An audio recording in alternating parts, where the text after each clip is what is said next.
Y'all, I just got back from my bachelorette trip in Tulum and it was a straight up movie. Let's start with day one. So I pulled up to the airport decked out in full bride attire because your girl had to represent, of course. I met up with half my crew at the airport, and before anything else, you know we had to create content because hello, why not? Runway vibes are right at the gate.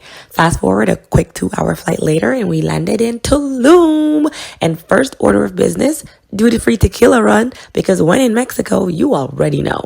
Our private driver scooped us up and we headed to our Airbnb. And listen, this place was next level. A private pool with hammocks, 3 floors, 7 bedrooms, 7.5 bathrooms, a huge kitchen, a dope living room, swings, more hammocks, and a jacuzzi on the rooftop, and even a basketball machine. Like, seriously, who even needs to leave? I was obsessed. And shout out to my bride squad for the Tulum before the groom decor.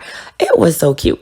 After we settled in, we headed to cenote, and I rocked this 2-piece skirt set. So cute. And let me just say, I've never worn so much white in my life, y'all, but I could get used to it. The Cenote Beach Club was stunning, and since September is off-peak season, we pretty much had the place to ourselves. We got greeted with fresh fruit and a welcome drink, then ordered tacos, chips, and guac, and it was so fresh and so good. Bailey was the first one brave enough to hop in the cenote. I just love her for that. So of course, I joined in, then Margot jumped in too. Renee and Illy were living their best Zen lives, just soaking in the views, total calm before the storm vibes. When we got back to the villa, Queenie and JD surprised me with giant bride balloons, and it was the cutest little touch.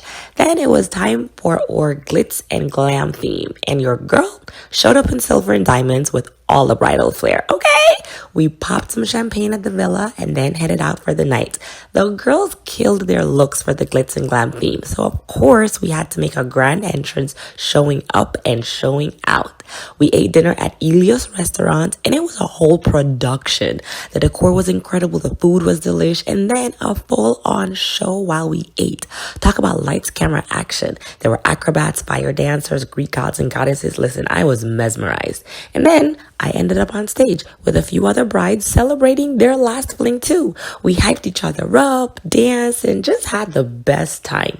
And to top it all off, I got to join in on the Greek tradition, dancing around the room and breaking a plate. And y'all, smashing that plate was so liberating. So yeah, day one in Tulum brought all the vibes, but that's just the beginning. It gets even more turned up. Tune in for day 2.